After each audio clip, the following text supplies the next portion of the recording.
하나님의 말씀 마태복음 26장 31절부터 35절까지 말씀 공독하겠습니다.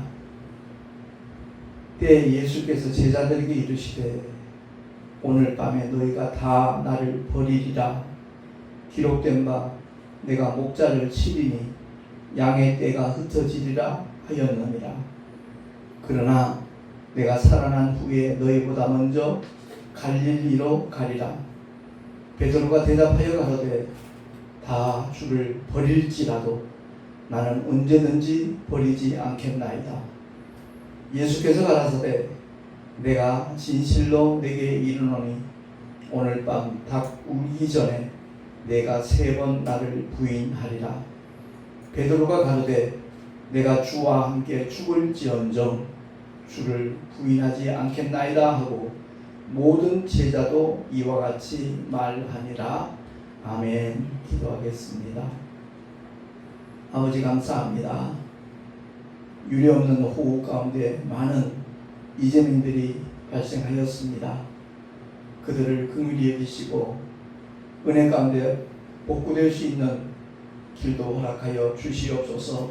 오늘 이 시간 주님만을 바라보는 시간 되게 하시고 주님만을 의지하며 기대하는 자에게 하나님께서 예비하신 복으로 충만케 하여 주실 줄로 믿습니다. 증거되는 말씀에 기름 부으셔서 우리 모두 깨닫게 하시고 또한 순종하리라 결단하는 자들마다 감당할 수 있는 힘과 은혜와 능력까지 주여 허락하여 주시옵소서. 우리 구주 예수 그리스도 이름으로 기도하옵나이다. 아멘. 죽음보다 엄연한 현실은 없습니다. 근데 사람들은 죽음은 외면하려 하고 피하려고만 하고 있습니다. 언젠가 반드시 죽을 수밖에 없는 존재라면 지혜롭게 죽음을 준비하는 자가 되어야 될 줄로 믿습니다. 왜냐하면 죽음으로 끝나는 것이 아니라 심판이 기다리고 있기 때문입니다. 오늘 본문에 등장하는 베드로, 그의 고백이 결코 거짓도 아니었고 허풍도 아니었습니다. 자기의 마음 그대로를 주님 앞에 고백을 했지만 인생의 연약함 그대로 노출될 수밖에 없다는 것을 복음서는 우리를 향해서 알려주고 있습니다. 예수 그리스도를 향한 그의 사랑의 고백, 진실 그 자체였지만 하지만 십자가의 사건 앞에서 수제자 베드로는 한순간 무너졌다 하는 것을 성경은 우리에게 말씀하면서 우리 모두가 다 참으로 나 자신을 책임질 수 없는 연약한 존재라는 것을 깨달아야 된다 하는 것을 교훈하고 있습니다. 우리 주님은 모든 것을 아십니다. 그렇기 때문에 주님께서 그에게 분명하게 일러주시잖아요. 내가 진실로 내게 이르노니 오늘 밤 닭 울기 전에 내가 3번 나를 부인하리라 라고 말씀합니다. 베드로가 그런 고백을 했을 때 거짓말하지 마라 그렇게 말씀하지 않아요. 그의 고백은 진실이었어요. 그럼에도 불구하고 주님을 3번 부인하게 될 것을 주님은 다 아시잖아요. 그래서 그렇게 말씀하셨을 때 베드로가 다시 한번 호언장담하잖아요. 내가 주와 함께 죽을지언정 주를 부인하지 않겠나이다 라고 고백을 했고 나머지 모든 제자들도 그와 같이 말했다라고 오늘 본문은 말씀을 하고 있습니다. 내가 돌이킨 후에 그야말로 내가 맡겨준 사명을 감당하게 될 것이다 하는 것을 주님 또한 약속을 하셨거든요.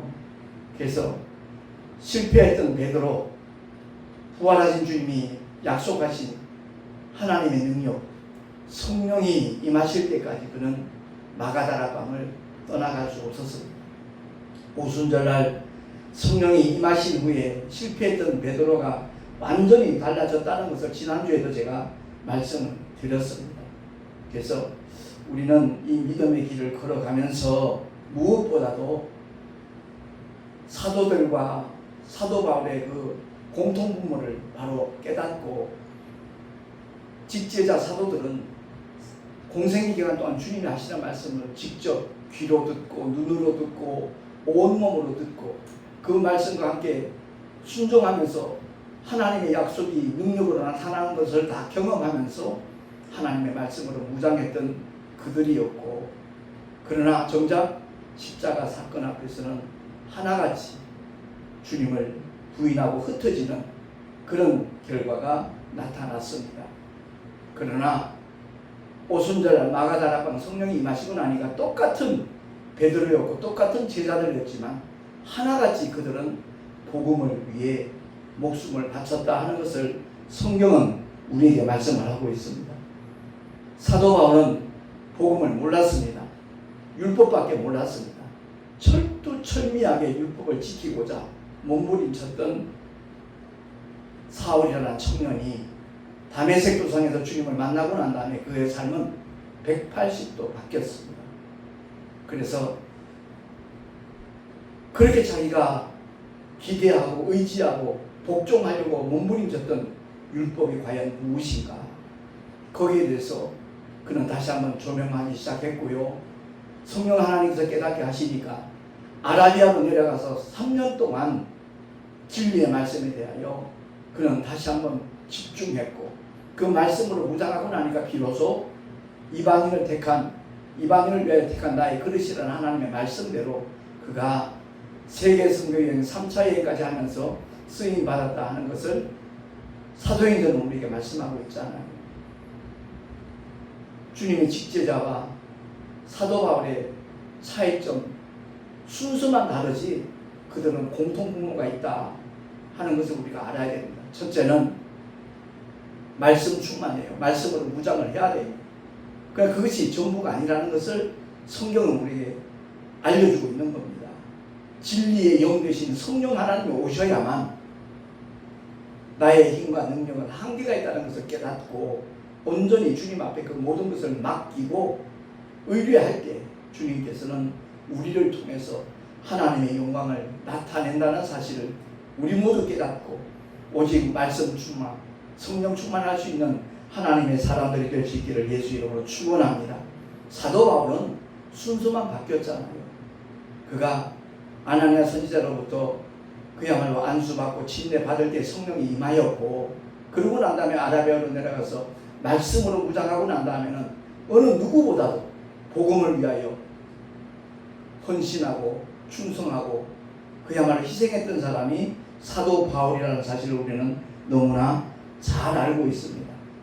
그래서 오늘날 목회하는 모든 주의 종들이 말씀 충만, 성령 충만 굉장히 강조를 하지요. 근데 분명히 알아야 돼요. 2000년 전 이미 성령님 임하셔서 지금까지 일하고 계시는데 말씀 충만, 성령 충만이 하나 이론으로 끝나고 교리로 끝나고 있다라면 하나님의 영광은 나타나지 않는다는 것을 우리는 깨달아야 된다라는 사실입니다. 사실 오늘날 모든 현대 기독교인들은 이미 성령님의 임하심과 인도하심을 받은 사람들인데 지식으로 끝나요. 그 성령 하나님의 이끄심에 그대로 순종하고 복종하는 사람 그리 많지 않습니다. 분명히 우리는 알아야 돼요. 이것보다 더 심각한 문제가 없거든요. 근데 오늘날 현실이라는 문제 때문에 믿음을 놓치는 순간들이 너무나 많다라는 사실입니다. 그래요. 죽음보다 더 뚜렷한 엄연한 현실은 없다라고 제가 서두에 말씀을 드렸습니다. 그 죽음이 끝이 아니기 때문에 그 이후에는 심판이 있다라고 히브리서를 통해서 선언하고 있잖아요. 그런데 예수 믿는 모든 사람들은 이미 사망에서 생명으로 옮겼다. 이미 심판이 더 이상 우리에게 임하지 않는다는 사실을 너무나 잘 알고 있습니다. 그럼에도 불구하고 주님을 향한 우리의 심령이 그야말로 온전히 믿음과 소망과 사랑으로 일관되어지지 않기 때문에 우리의 현실의 삶 속에서 하나님의 영광을 보지 못한다라는 것을 우리가 깨달아야 될 줄로 믿습니다. 너무나 안타깝게도 오늘날 우리의 현실은 교리와 이론과 지식에 불과하다라는 것입니다. 그래서 성경에 나와 있듯이 계시록 12장 11절 말씀 우리 한번 천천히 합독을 하겠습니다. 시작. 여러 형제가 어린 양의 피와 자기의 증거하는 말을 인하여 저를 이기었으니 그들은 죽기까지 자기 생명을 아끼지 아니하였도다. 아멘. 제가 카자흐스탄으로 선교를 이번 주 금요일날 출발을 합니다만은 일전에도 말씀드렸듯이 그 이슬람 국가들 한 9개 종족을 제 마음에 품었다라고 말씀을 하고 고백을 했었습니다. 그래요. 11년 동안 택시 전도하면서 전도가 사실 제 몸에 밴 것 같아요. 어디를 가든지 저는 전단지를 나눠줍니다.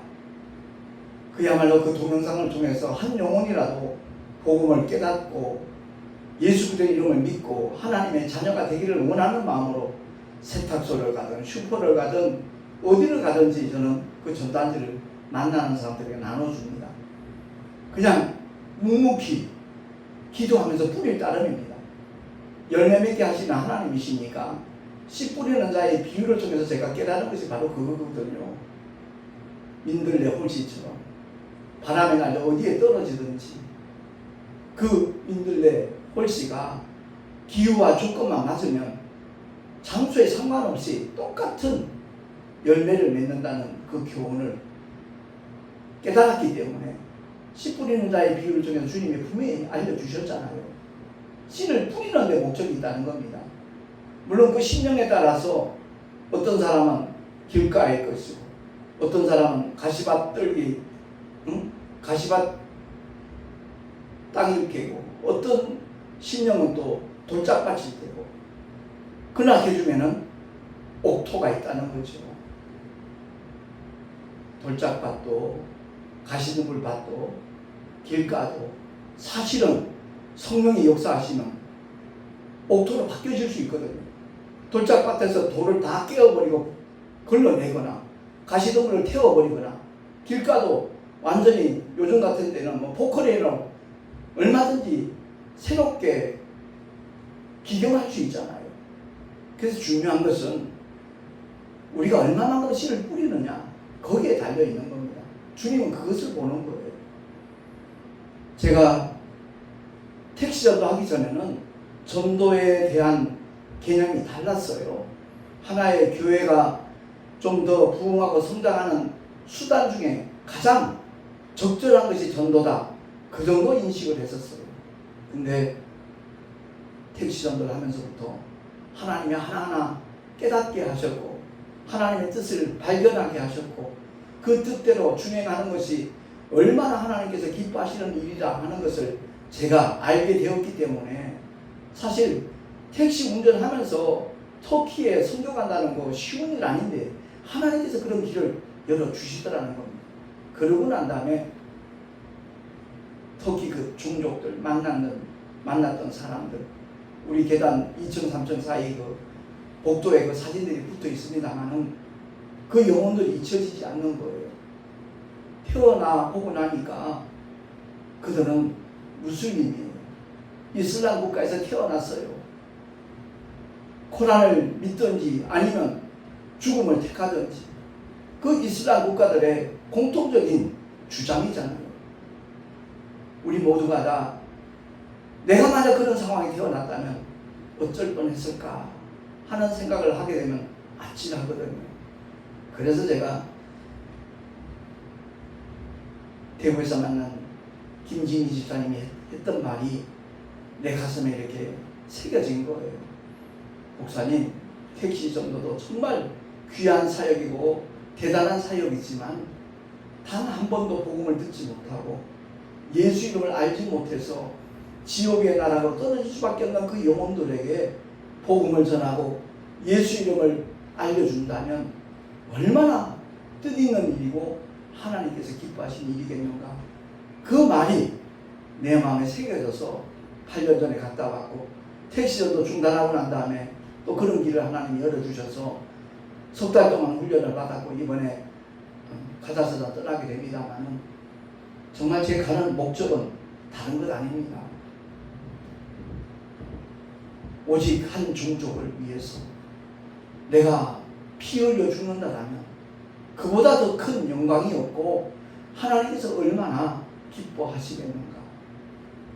자주 고백을 합니다만 27세 토머스 선교사의 그 희생이 우리 대한민국에 복음이 전하여질 수 있도록 언더도 아펜셀러가 올 수 있는 계기가 되어졌고 그야말로 그들을 통해서 대한민국이 기독교 국가라고 인정할 만큼 한때는 1300만 명이 하나님 앞에 예비하는 그런 날들이 있었잖아요. 지금 우리의 현실은 너무나 동떨어져 있습니다만 그래도 주일날 500명에서 600만 명 정도가 하나님을 예배하고 있다는 사실은 굉장히 감사한 일이죠. 다시 회복되기를 정말 몸부림치며 수고하는 주의 종들도 많이 있고 간절히 하나님 앞에 정말 부르짖어 기도하는 성도들도 굉장히 많이 있습니다. 계시록의 말씀처럼 여러 형제가 어린 양의 피와 자기의 증거하는 말을 인하여 저를 이겼다. 사탄을 이겼다. 그들은 죽기까지 자기 생명을 아끼지 아니하였다라고 성경은 선언하고 있습니다. 주님이 마태복음 26장 28절에 분명하게 이렇게 선언하셨잖아요. 합독하겠습니다. 이것은 죄사함을 얻게 하려고 많은 사람을 위하여 흘리는 바 나의 피 곧 언약의 피입니다. 보혈의 능력 우리가 찬송하잖아요. 그야말로 예수 그리스도의 흘리신 보혈을 믿고 의지하는 자들마다 그 핏부림을 받는 자들마다 죄에서 완전히 자유케 되고 정결케 된다는 것을 성경은 우리에게 선언하고 있습니다. 뿐만 아니라 마태복음 23장 35절에 보니까 제가 봉독하겠습니다. 그러므로 의인 아벨의 피로부터 성전과 제단 사이에서 너희가 죽인 바라게의 아들 사가랴의 피까지 의로운 피가 다 너희에게로 돌아가리라 라고 성경은 선언하고 있습니다. 순교자들이 흘린 피가 얼마나 강력하게 호소하고 있는가 하는 것을 우리가 인지를 해야 되는 겁니다. 제가 이번 주 목회자 사모신문 칼럼에 그 목회단상 이런 내용을 기고를 했습니다. 당신은 과연 복음을 믿고 수종을 드는가? 과연 복음을 위해 죽고자 하는가? 라는 타이틀로 제가 기고를 했습니다. 가장 심각하고 중요한 문제임에도 불구하고 혹여 가볍게 생각한다면 그 사람은 정말 불행한 사람이라는 것을 깨달아야 한다. 처음 교회를 개척을 시작을 하고 24년 동안 8번이나 옮겨다니면서 3년마다 교회 개척을 했던 이유와 목적은 오직 목회 성공을 위해서였다. 천만다행으로 감사한 것은 성령께서 잘못된 방향임을 깨닫도록 하셨고 15년 전에 돌이킬 수 있는 그러한 긍휼과 은혜를 베풀어 주셨다. 가장 어리석은 길을 누구보다 열심히 달렸던 지나간 날들이 있었기에 감히 이런 글을 기고할 수 있는 것이다. 목회를 시작한 지 40년이 지나갔지만 여전히 복음 전파와 구령의 열정만은 변함이 없다. 그렇기 때문에 위험지역 역을 막론하고 세계 선교에 참여하고 있다. 택시전도 11년은 나로 하여금 하나님의 뜻이 무엇인가를 확실하게 알게 하셨다. 주님의 지상 명령을 수행하는 사람만큼 더 큰 복을 받은 사람은 없다. 주님으로부터 외면을 당하지 않으려고 힘쓰는 자들도 복된 사람들이라 할 수 있겠지만 그 내면을 깊이 살펴보면 어쩌면 극단적인 이기심으로 가득하다 하는 것을 느끼게 된다. 신부 단장도 좋지만 그러한 신앙생활과 삶의 목적은 복음 전파를 함에 있어서 커다란 영향력과 설득력으로 작용을 해야 된다. 단순히 나는 이 세상에 아무 일이 없으니까 오직 주님의 진리만을 갈망하고 있다 라고 고백하면서 마라나타를 외치는 신앙이라면 반드시 한번 재조명해 볼 필요가 있다. 진실로 주님의 재림을 사모하며 기다린다면 주님께서 하신 말씀에 순종해야 된다. 마태복음 24장 14절 말씀입니다. 이 천국 복음이 모든 민족에게 증거되기 위하여 온 세상에 전파되리니 그제야 끝이 오리라. 아멘. 로마서 10장 12절에는 유대인이나 헬라인이나 차별이 없습니다.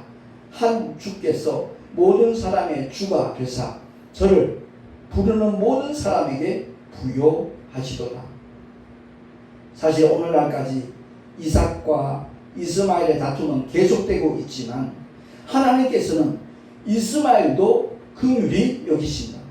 누구든지 주의 이름을 부르는 자는 구원을 얻으리라고 말씀하시므로 우리는 이방을 향하여 복음을 전하러 다 함께 가야 된다.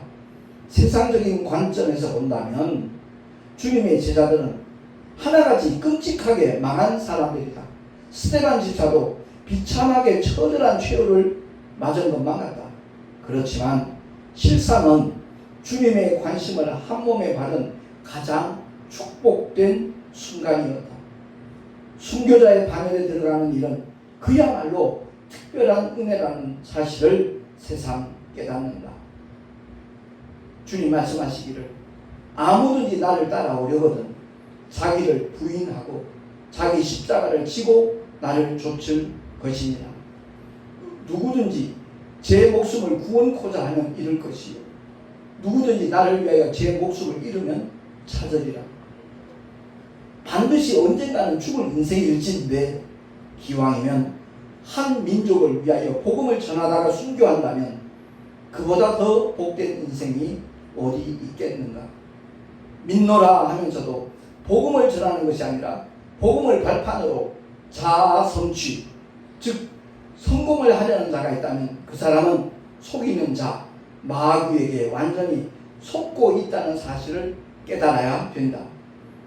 주의 종은 마땅히 만민에게 복음을 전파하라는 주님의 명령대로 살아야 한다. 그들이 곧 하나님의 자녀이며 참된 하나님의 사람들이다. 전도자는 차별 없이 모든 민족으로 나아가서 복음을 전해야 된다.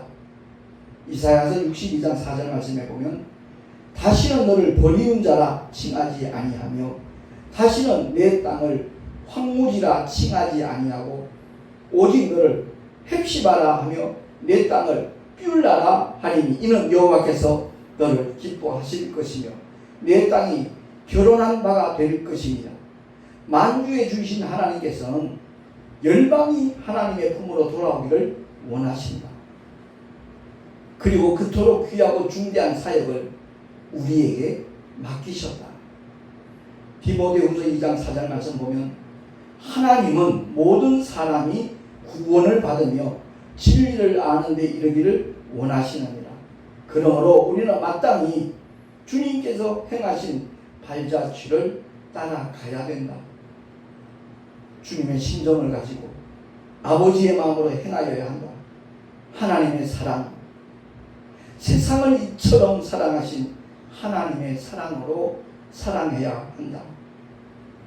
사도 요한은 요한일서 3장 16절을 통해서 그가 우리를 위하여 목숨을 버리셨으니 우리가 이로써 사랑을 알고 우리도 형제들을 위하여 목숨을 버리는 것이 마땅하니라. 아멘. 그렇습니다. 요한복음 3장 16절을 모르는 사람은 거의 없어요. 근데 공교롭게도 아이러니컬하게도 요한일서 3장 16절은 암송하고 제대로 알고 있는 사람이 많지 않습니다. 하나의 지식으로만 알고 있고 이론으로만 알고 있다는 거죠. 그가 우리를 위하여 목숨을 버리셨으니 우리가 이로써 사랑을 알고 우리 역시 형제들을 위하여 목숨을 버리는 것이 마땅하니다 라고 성경은 선포하고 있습니다. 제가 카자흐스탄 민족을 품고 선교를 나가는 것도 바로 똑같은 맥락입니다. 이번에 김광선 전도사님하고 어저께 전주를 갔다 오면서 한 왕복 6시간이니까 많은 대화를 나눴습니다. 제가 나의 부끄러운 과거도 얘기를 해가면서 내가 이름을 바꾸면서까지 새로운 목회를 하게 된 것이 그야말로 하나님의 너무나 큰 축복이다 하는 것을 고백을 했습니다. 그랬더니 그 전도사님이 존경한데요, 그런 치부를 드러내면서까지 그런 고백을 하는 사실에 대해서, 그리고 왜 순교자의 반열에 들어가기를 원하는가 하는 그 깊은 이유까지도 자기에게 얘기를 해줘서 너무 고맙다라는 얘기를 하더라고요. 그래요. 제가 목회를 하면서 40년째 접어들면서 하나님께서 그런 마음을 부어주셔서 저는 굉장히 감사합니다. 뿐만 아니라 택시 전달대 어느 손님이 그래요. 지금 몇 년째 지금 택시를 하시냐고 해요. 10년째 됐네요. 그랬더니 목사님 후원자 굉장히 많겠어요. 그렇게 얘기를 하더라고요. 그렇게 느끼세요? 당연하죠. 그러기에 후원자는 딱 3명이 있습니다. 그랬더니 아니 말이 안 된대요. 그러면서 왜 이 전단지에 계좌번호를 안 넣냐요? 그걸 넣으면 분명히 후원자가 있을 거란 얘기를 하더라고요. 그래서 제가 1년 한 5개월 전에 제가 새로 이렇게 명함을 만들면서 여기에다 계좌번호를 처음으로 넣어봤어요. 물론 많은 목사님들이 뭐 선교 후원, 뭐 개척교회 후원 이런 계좌번호 넣는 명함들을 많이 봤지만 제가 직접 만든 것은 1년 반 전에 처음 만들었습니다. 그래서 농협 계좌번호, 새마을금고 제 계좌번호 2개를 넣었어요. 1년 반이 지났지만 한 번도 후원자는 나타나지 않더라고요. 그래서 제가 이번에 카자흐스탄을 가면서 정말로 목숨 걸고 갑니다. 꼭 그렇게 되기를 원하는 마음으로 가요. 그랬더니 김광선 전도사님 얘기가, 목사님 앞으로 5년에서 10년은 더 일하시다 가셔야지 먼저 그냥 가시면 자기 혼자 외로워서 이 사회 가기가 힘들다라는 얘기를 하기에 아무튼 알겠다, 기도하겠다라고 얘기를 했습니다. 분명히 주님을 위해서, 복음을 위해서 예수 이름을 전하다가 목숨을 잃는 사람들은 현장에서 당했습니다. 한국 땅에서 아무리 그렇게 결심을 해봐야 그런 일은 일어나지 않아요. 대한민국은 종교의 자유가 있기 때문에, 더더구나 기독교 국가라고 일컬을 만큼 믿는 자들이 많기 때문에 복음 전한다고 죽일 사람은 없거든요. 그러나 이슬람권은 다르다 이 말입니다. 2007년도에 순교 사건 제가 몇 번 언급을 했으니까 잘 아시잖아요. 독일인 선교사와 그 터키의 목사님과 성도가 끔찍하게 한 150군데에서 180군데 칼에 찔려서 세상을 떠났잖아요. 그런 일들을 통해서 다시 한번 정말 복음의 역사가 이렇게 꿈틀리고 일어나는 것을 우리가 보고 있지 않습니까? 그래서 이제 닷새 후에 제가 카자흐스탄을 떠나는데 이런 말씀을 어떻게 느끼실지 모르겠습니다만 꼭 가고 싶습니다. 근데 제가 그 비용에 완납을 하지 못한 상태입니다. 기도하시면서 정말 만 원씩이라도 후원을 해준다라면 저한테 굉장히 기쁨이 되고 보람이 되고 여러분들에게 역시 참 보람과 기쁨이 될 것이라는 생각이 들더라고요. 그래서 제 유튜브에 제 설교가 올라가면 그 댓글란에다가 계좌번호를 이렇게 명기할 생각입니다. 보시고 감동되시는 분들 만 원씩이라도 이렇게 헌금을 해주시면 그야말로 그것을 발판으로 해서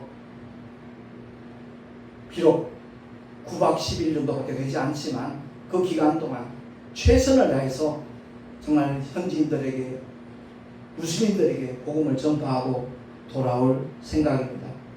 아무쪼록 카자흐스탄 민족을 위한 선교 온전히 잘 감당할 수 있도록 기도해 주시고 후원해 주시면 대단히 고맙겠습니다. 우리 모두가 하나님께서 맡겨주신 사명, 그걸 감당하기 위하여 내가 가지는 못할지언정 보낼 수는 있거든요. 그래서 가는 선교사, 보내는 선교사라는 그 표현도 벌써 20년 전부터 생겨났더라고요. 아무쪼록 오늘 말씀을 통해서 저와 여러분이 꼭 기억해야 될 것은 주님께서 우리를 위하여 피 흘려 죽으신 이유는 우리의 죄를 다 사하시고 하나님의 자녀로서 그 아름다운 천국에서 영생 복락을 얻도록 하기 위함이고, 주님이 그 길을 걸어가시면 물론이고 우리에게 그 사명을 맡기셨다는 사실 다시 한번 기억을 하고, 나는 과연 복음을 위하여 어떻게 반응하고 있는가, 주 예수 이름을 얼마만큼 높이고 사랑하고 증거하고 있는가 돌아보는 가운데 우리 모두가 다 주님 앞에 서는 날 그야말로 잘했다 칭찬받을 수 있는 착하고 충성된 종들이 될 수 있기를 예수 이름으로 축원합니다. 기도하겠습니다. 하나님 아버지 감사합니다. 오늘도 주의 말씀을 우리에게 허락하여 주시고 귀 기울여 들을 수 있는 은혜의 시간 되게 하심을 감사합니다. 정녕 우리 모두가 다 주님을 향하여 아름다운 고백이 있게 하시고, 베드로가 한때는 실패했지만 성령이 임하시고 난 다음에는 온전히 그 사명을 감당했던 것처럼 우리 모두가 다 그 길을 걸어가고 달려갈 수 있도록 주님 붙잡아 주시고 인도하여 주시옵소서. 우리 구주 예수 그리스도 이름으로 감사하며 기도하옵나이다. 아멘. 교회 소식 주보를 참고하시기 바랍니다. 내일 모레 우리 총회 동아신학교 이사회가 총회 사무실에서 있습니다. 위에서 기도해 주시기 바라고요. 23일 날은 우리 송내 열방교회에서 10시에 목회자 MIT 카자흐스탄 파송 기도회가 있습니다. 이서구 목사님하고 제가 카자흐스탄으로 이제 출발을 하게 되는데, 허예수 목사님하고 또 윤 목사님이 같이 서산에 계신 목사님인데 네 사람이 갑니다. 그 현지에 선교사님하고 지금 연락을 주고받고 있는데 필요한 물품들도 많이 있고 그렇습니다. 아무튼 후원 물품도 더 많이 필요하니까 동참해 주시면 대단히 고맙겠고요. 무엇보다도 예비된 영혼들 만나서 그 카자흐스탄의 복음의 씨앗이 널리 뿌려질 수 있도록, 그리고 현지 장기 선교사님에게 힘이 되고 위로가 되고 기쁨이 될 수 있도록 함께 기도해 주시면 대단히 감사하겠습니다. 시간이 되시는 분들 수요일날 10시에 우리 교회에서 파송 기도회입니다. 함께 기도해 주셔서 힘을 실어 주시면 대단히 감사하겠습니다. 맛있는 점심 대접할 겁니다. 함께 동참해 주시면 큰 힘이 될 것 같습니다. 드린 예물 위해서 헌금 기도하고 축도로 예배를 마치겠습니다. 하나님 아버지 감사합니다. 주님을 예배하며 11조와 헌물을 드렸습니다. 기쁘시게 흠양하여 주시고 아버지의 거룩하신 뜻이 펼쳐지는 일에 아름답게 쓰임받는 예물들이 되게 하여 주시옵소서. 드린 손길들마다 복되게 하시고 삶의 자리에서 주님이 함께 하시는 믿음의 증거들이 기사와 이적과 축복으로 나타나게 하여 주시옵소서. 우리 구주 예수 그리스도의 이름으로 감사하며 축복하며 기도하옵나이다. 아멘. 이제는 우리 주 예수 그리스도의 크신 은혜와 하나님 아버지의 영원하신 사랑하심과 보혜사 성령 하나님의 내주교통 인도하시나 축복하심이 주의 말씀을 듣고 맡겨주신 사명 온전히 감당하며 살아가리라 결단한 하나님의 사람들 머리 위에 그 자녀와 그 행하는 모든 일들 위에, 또한 주께서 피로 값주고 세우신 주님의 모든 교회들 위에, 근본에 단기 선교를 나가는 모든 선교사님들 삶과 사역 위에 지금으로부터 영원토록 함께 있을지어다. 아멘.